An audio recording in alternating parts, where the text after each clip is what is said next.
હારું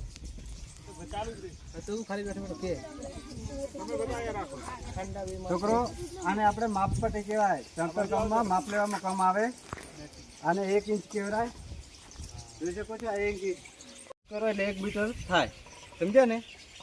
આને માપપટ્ટી કહેવાય, માપવામાં આવે. અને આ લોખંડની છીણી કહેવાય. કોઈ આપણે કોચવું હોય ને તો આ છીણી કામ આવે. અને આ લેલું કહેવાય. આને શું કહેવાય? લેલું. હા, આને લેલું કહેવાય. ચણતર કામમાં 2 હાથે ચણતર કરવામાં કામ આવે. મારે નહીં લેવું. હા, થોડી કહેવાય. શું કહેવાય? થોડી. અને આ છે લાકડાનું માસ્ટર. સાહેબ આટલે સીધો આવે. માસ્ટર એટલે પ્લાસ્ટર કરવામાં આપણે કામ આવે. શું કહેવાય? હા. અને એના પછી આપણે પ્લાસ્ટર થઈ જાય એનામાંથી આ લોખંડનું પતરું મારવામાં આવે એટલે પ્લાસ્ટર લીસું થાય આપણે.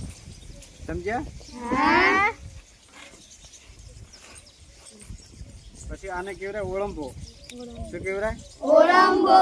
આપણે દિવાલ સીધી કરવા માટે ઓળંબાનો ઉપયોગ કરવો પડે. એ બહુ ગજબ વસ્તુ છે. હા હા, આ છે ને ઓળંબો કહેવાય. દેખાય એકદમ સાદી વસ્તુ, બાકી આ બહુ કામની વસ્તુ. બસ બીજું શું તમારે દેખવાનું? આને દેખાય, આને શું કહેવાય? છે ને? ઓકે. આ ભાવનો ભીમો. તારે લેવા